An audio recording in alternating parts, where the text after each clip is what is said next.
Assalamualaikum warahmatullahi wabarakatuh. Izin memperkenalkan diri, nama saya Cindy Diani dari kelas E4 Manajemen dengan nomor pokok mahasiswa 10121772. Pada kesempatan kali ini, saya di sini akan menyampaikan resume ataupun materi singkat selama pembelajaran perkuliahan pendidikan agama Islam. Baik, yang pertama di sini ada materi mengenai ma'rifatullah, di mana kata ma'rifatullah ini berasal dari kata ma'rifah dan Allah. Ma'rifah berarti mengetahui ataupun mengenal.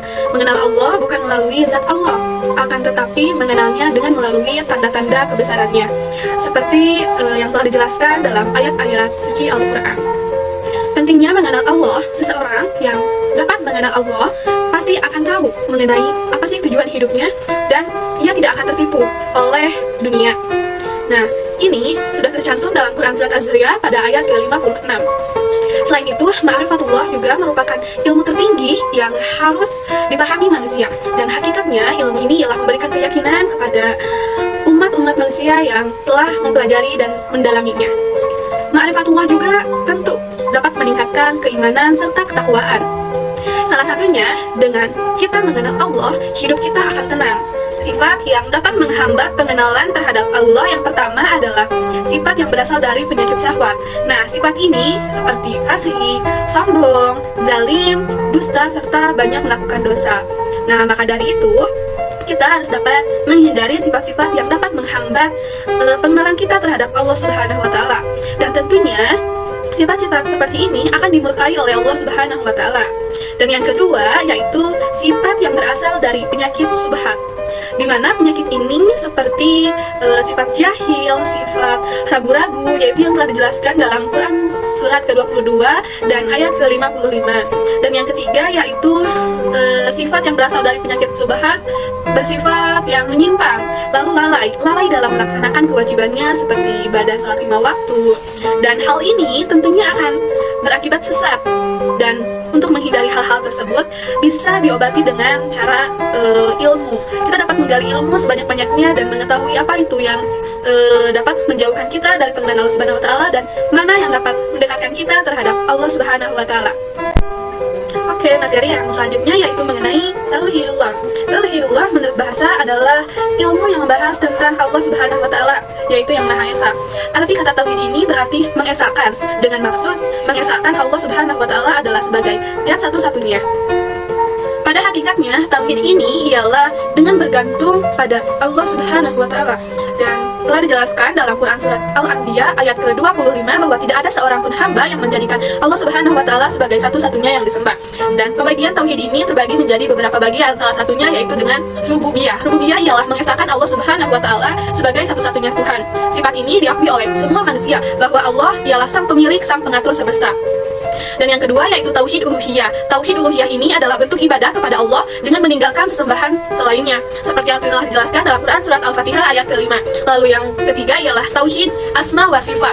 Tauhid ini yaitu dengan beriman pada setiap nama dan sifat-sifat Allah yang telah disebutkan dalam Al-Quran dan hadis sahih. Adapun hubungan antara tauhid dan kegiatan perekonomian akan berjalan secara lancar dan terarah. Karena apa? Karena dengan mengesahkan Allah Subhanahu wa Ta'ala dan mengikuti hukum-hukum yang telah Allah tentukan.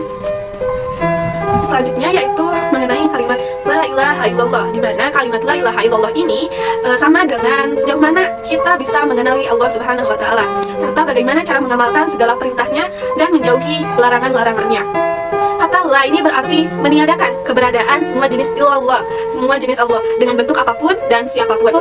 Artinya beribadah, ilahun bermakna makful yang artinya sesembahan. Maka memaknai kalimat ini ialah dengan meyakini sepenuh hati bahwa tidak ada Tuhan yang berhak disembah selain Allah Subhanahu wa Ta'ala yang wajib kita ibadahi.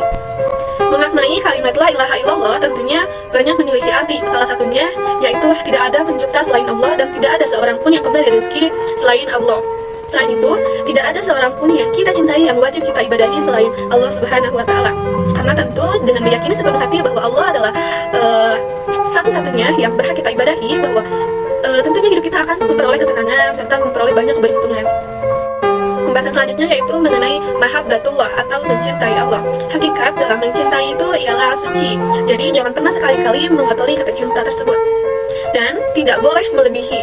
Cinta kita melebihi kepada Allah Subhanahu wa Ta'ala. Salah satu dari ciri-ciri cinta ialah selalu mengingat-ingat, mengagumi, serta ridho dan siap berkorban di jalan Allah Subhanahu wa Ta'ala, serta takut kepadanya dan hanya mengharap ridho pada Allah semata, serta mentaati semua perintah-perintahnya. Dalam mencintai Allah, tentu kita juga tidak boleh melupakan orang-orang yang hadir dalam sekeliling kita. Salah satunya yaitu dengan melakukan hal-hal yang berbuat baik. Dengan kebaikan tentu bisa membawa kita pada surganya Allah Subhanahu wa Ta'ala. Dengan niat yang murni, niat yang ikhlas, dan melakukan sesuatu dengan tertib, maka tentu akan dilindungi oleh Allah Subhanahu wa Ta'ala, dan Allah pun akan mencintai kita. Jadi kesimpulannya, dalam mengenal Allah ataupun ma'rifatullah sangatlah penting dalam kehidupan ini. Karena apa? Karena dengan mengenal Allah, hidup kita akan terarah dan akan mendapatkan keberkahan serta ketenangan.